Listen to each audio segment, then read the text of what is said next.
Hello, all the students of Standard 5. Good morning. I hope you all are well in this pandemic coronavirus. Please stay home, stay safe, spend your quality time with your family member. You can give your quality time in your study also. Eat healthy foods, play some indoor games. Don't go outside to play and eat junk food. I hope whatever homework I am giving you in maths and science, you are doing it in your homework copy on time, because whenever the school is going to open, I am going to ask all the homework which I have given to you. So now let's come. Today I am going to teach you science. Chapter 3 is already going on, safety and first aid. I am going to start topic first aid for bee and wasp stings. Okay. Page number 43, first aid for bee and wasp stings. Okay, if a bee or if a wasp sting you, means or bite you, then what first aid you will give to that person? The first aid for bee and wasp sting is as follows. Remove the stinger as soon as possible. Yes, when bee and wasp sting you, they left their stinger in your skin. So first thing, you should remove the sting as soon as possible. You should not leave that sting for long time. If you will sting, then that area might get more affected. So whenever a bee and wasp sting you, they actually left some sting like a thorn, okay, which is insert in your skin. So your first work should be that you have to remove that stinger as soon as possible. Now wash the affected area with the soap and water. Okay. So first is remove the stinger as soon as possible. Okay. You have to remove it as soon as possible. Do not leave that sting for a long time. Second is wash the affected area, okay, with soap and water. Okay, if in your home if you have soap like Dettol, Lagua, means antibacterial soap, that soap you can use to wash that affected area. Means do not use other soap which is not antibacterial soap. Okay, use the soap which is actually antibacterial. Okay. Number third is apply an ice pack or a cool wet cloth to the affected area to relieve pain and swelling. Okay. After that, just assume that this area is affected. So what you have to do, apply the ice pack. Okay, ice pack or some cool wet cloth.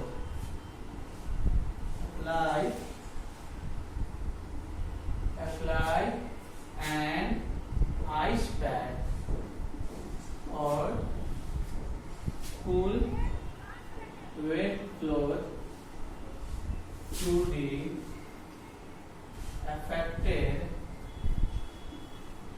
area to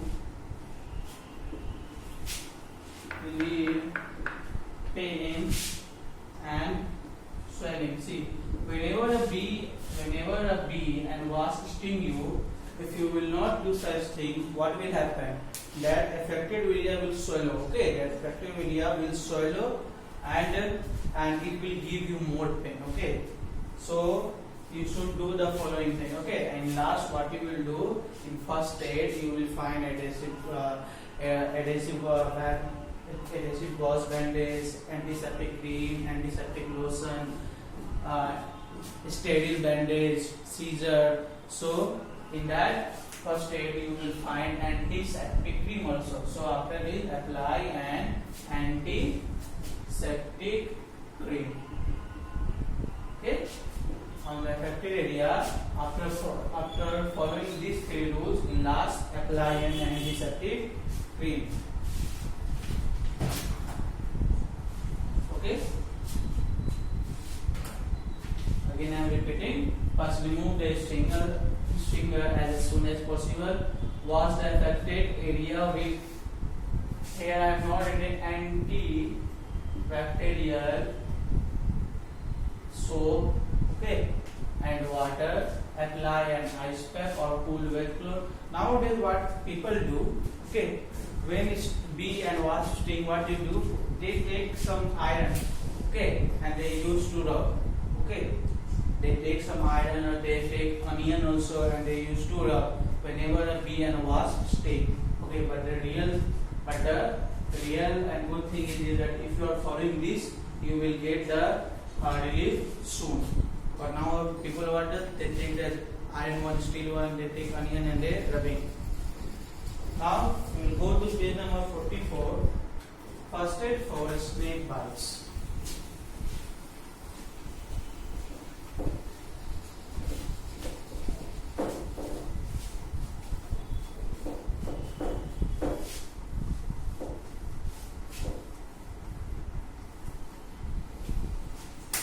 First aid for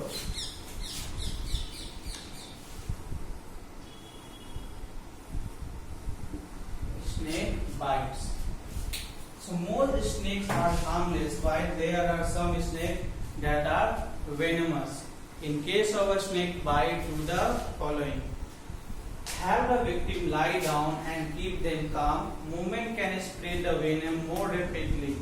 Don't raise the bitten area above the level of the heart. Okay, don't raise the bitten area above the level of the heart. Don't cut open the wound or attempt to remove venom. Okay.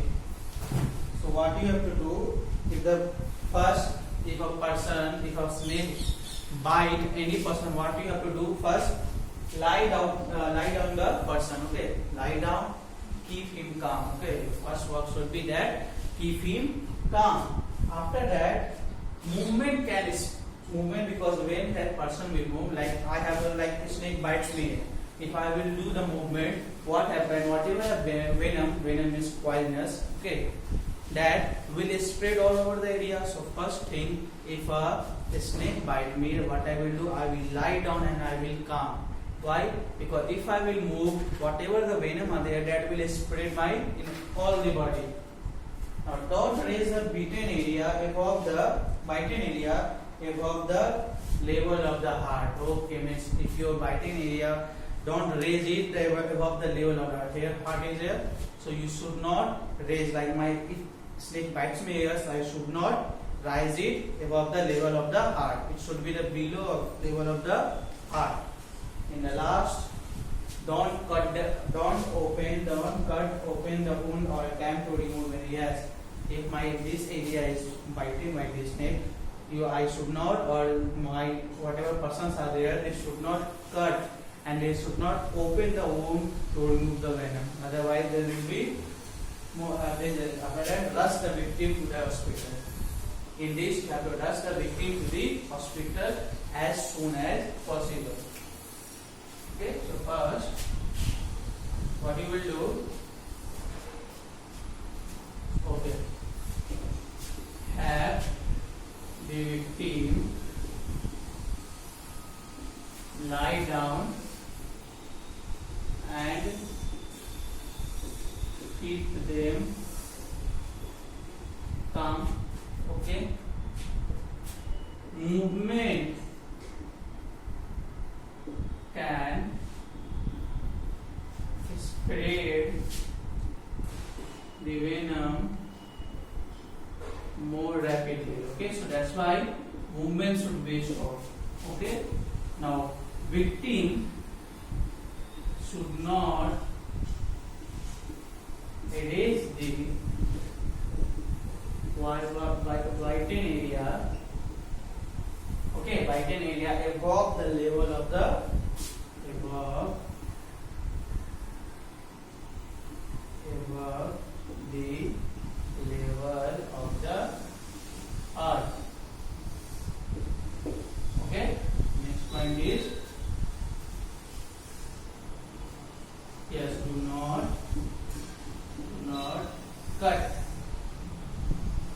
open the wound only or attempt to remove venom. Okay. Now last point I will give in lecture number 2.